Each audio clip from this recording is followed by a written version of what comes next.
Más textos disponibles en Simba. Va de cuento. Veis un lugarejo, lindante, por más señas, con el mío, de reducidos términos y hacienda escasa, pero rico en galas y ornamentos de la naturaleza, floridos prados, selvas umbrias, montes abruptos, rumor de oleajes, auras marinas. Lugar costeño, en fin, de la montaña, y está dicho todo. Habitabanle pobres labriegos, tan pobres, que a duras penas sacaban de los senos de la madre tierra, dándoles muchas vueltas cada año, el necesario jugo para nutrir mal y vestir a medias el cuerpo encanijado. En cambio, gozaban fama, muy bien adquirida, de ser la gente más lista de toda la comarca. Sabían algo de letras de molde, y se perecian por estar al tanto de las cosas y sucesos del mundo. Y Reis, al mismo tiempo, un señorón de la corte, que había dado en la gracia de visitar a menudo aquel lugar, tentado de la codicia de sus bellezas naturales. El tal señorón no lo parecía por la sencillez de su porte, ni por la suavidad de su carácter, ni por la llaneza patriarcal de sus costumbres. Supose, al cabo, allí, que no era, sujeto de los de 3 al cuarto, por la fama vocinglera, que ya lo tenía bien pregonado por esos mundos de Dios. Y fue la noticia motivo de gran asombro para aquellos aldeanos, no solo por lo que les descubría de repente, sino porque no acertaban a explicarse cómo un hombre de tan erguido copete y de tan grande poder se daba por contento allí con trepar a las montañas, pintar en unas tablucas caseríos y peñascos, coger en el arenal caracoles y concharras. Y con verlo y observarlo todo, grande y chico. Y desde lejos, para no molestar a nadie, sin pedirles jamás nada, ni siquiera el voto a favor de un candidato para alcalde del lugar, ni una parcela de lo baldío para anzuelo de otras muchas que iría pescando poco a poco, hasta alzarse, en su día con todo el territorio comunal. Al contrario, era muy prodigo de lo suyo, particularmente con los muy necesitados de ello, y su corazón y las puertas de su casa siempre estaban abiertos a las ajenas pesadumbres y necesidades. Como por estas solas prendas ya se le tenía allí en cordial y grande estima, al catarle señorón pudiente y de relumbre, el simple cariño rayó en admiración. Un viejo sentencioso dijo un día ante un corrillo dominguero en que se trataba del asunto. Vos digo que el sujeto ese tiene los mengues en el pellejo, y vale, por saber y por entraña, más que tú el oro que pesa.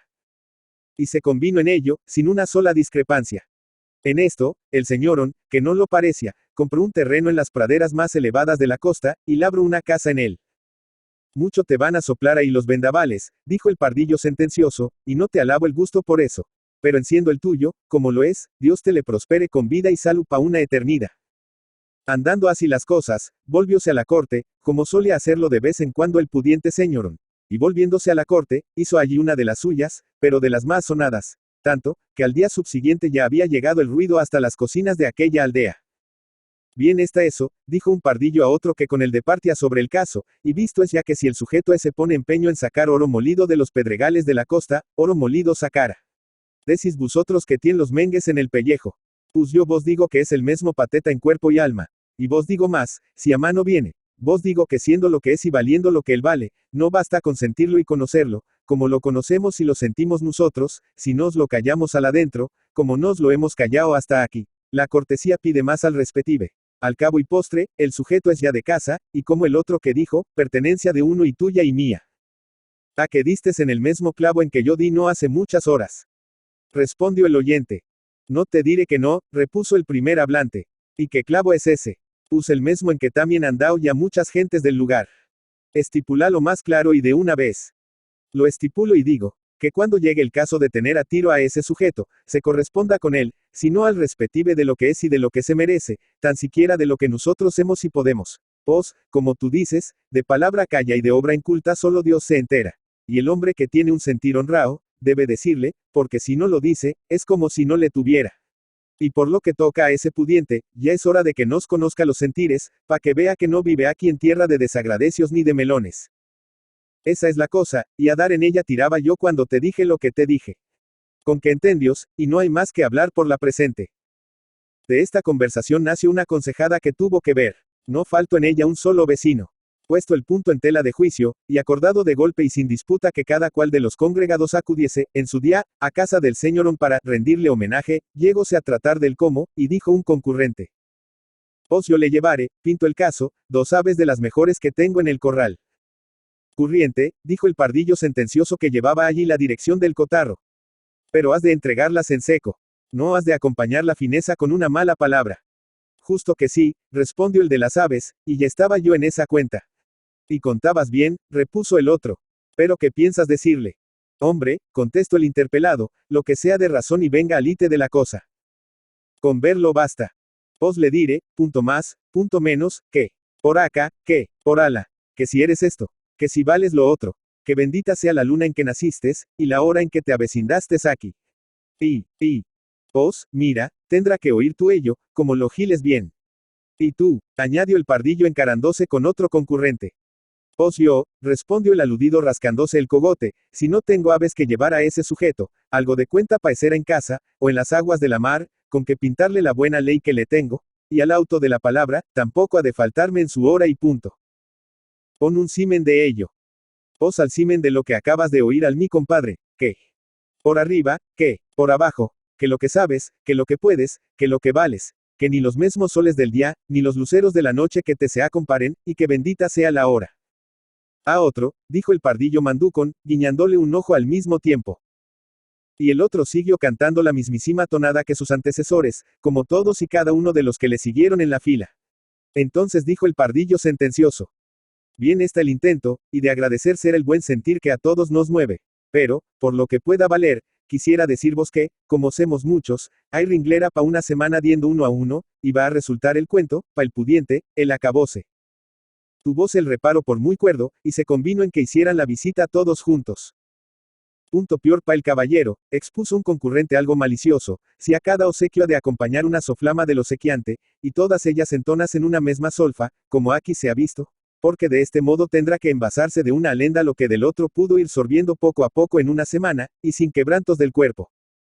De este nuevo conflicto surgió otra idea, ir todos juntos, pero hablando uno solo. Se acordó así, y se acordó también, Nemine discrepante, encomendar la soflama a un arrumbado fiel de fechos, allí presente, que no había dicho una palabra hasta entonces, ni era muy socorrido de ella que digamos. Pero que, en cambio, era uno de los más viejos del concurso, de los que más admiraban al pudiente y el que más veces había conversado con él y mejor le conoce a los gustos y el genial.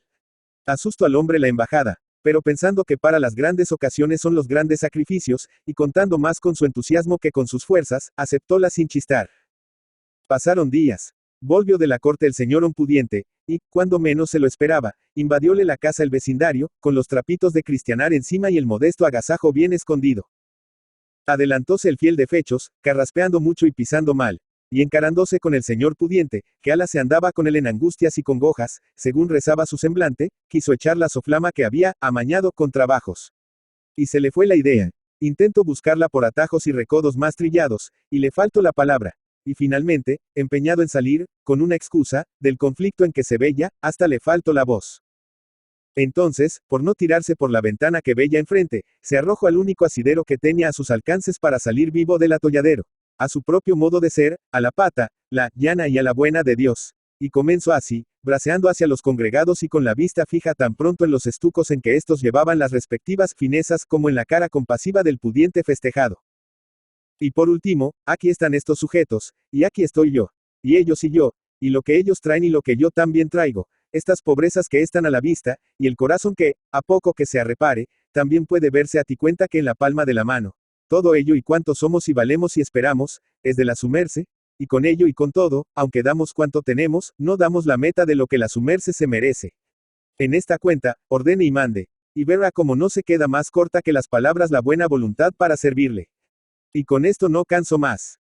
Dijo, y sin esperar la respuesta, puso sus estuco en el suelo. Imitaronle sus poderdantes, y se fueron en tropel a la calle, tampoco satisfechos del valor de sus ofrendas, como de la soflama del arrumbado fiel de fechos, de quien se habían prometido cosa mejor.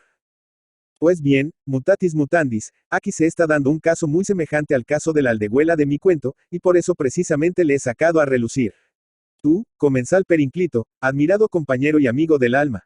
Tú eres, y perdón el modo de señalar, el señor ompudiente y campechano. Nosotros los congregados en tu derredor para festejarte sin agredirte, los pardillos de la aldehuela, hombres de índole sana y animosos, muchos de ellos un tanto dados al vicio de las letras, y todos, en conjunto, admiradores fervientes de los grandes maestros, como tú, en el arte de cultivarlas. Y yo, el arrumbado fiel de fechos que acepto, en mal hora, el encargo de echarte la soflama, y que al llegar el fiero instante de cumplir su cometido, siente, congojoso y trasudando, que le falta la palabra, y se le cuaja la voz en el gaznate, y nada sabe del paradero de sus ideas, para decirte, siquiera, a lo que viene. En tan negro trance, dejándome de retóricas inútiles, y atento solo al cumplimiento fiel del honroso mandato, llamo tu consideración, con el respeto debido, no hacia los humildes estucos de nuestras pobres ofrendas, sino al hondo sentimiento que palpita en nuestros corazones al presentártelas, a la buena amistad, a la admiración fervorosa y al cariñoso respeto que te consagramos. Todo esto, y otro tanto más que se siente mejor que se explica, junto y en una pieza, sazonado al calor de nuestro regocijo, y entre fragantes hojas de laurel virgen que, tan profuso crece en el florido suelo de la tierruca, que ha dilatado sus linderos al henchirse de noble vanidad desde que la diputaste por tu segunda patria. Todo esto, repito, te ofrecemos, y te lo sirvo yo con alma y vida, como plato final de este agasajo cariñoso, en la salsa de mi oficio. José María de Pereda. José María de Pereda y Sánchez Porra Polanco, 6 de febrero de 1833, Santander, 1 de marzo de 1906, fue un novelista español del periodo realista, autor de célebres novelas de costumbres. También fue político, afiliado al carlismo. Sus obras más conocidas son Peñas arriba, de tal palo tal astilla, La puchera y, especialmente, Sotileza, que le dieron gran reconocimiento, lo cual dio lugar a que ya en 1872 fuese correspondiente de la Real Academia Española. Fue realista y costumbrista, próximo al romanticismo y naturalismo. Fue descrito, así como todo lo relacionado con él, como perediano. Muchas de sus obras son de carácter autobiográfico. Su corriente literaria más habitual era el realismo, al igual que su contexto histórico. Rechazó las novedades del mundo moderno y ha pasado a la historia por ser uno de los maestros del costumbrismo y de la novela regional, pero supo trascender lo anecdótico para dotar a su obra de un cuidado y un vigor que traspasa el mero regionalismo y lo hizo con una forma moderna de gran valor literario.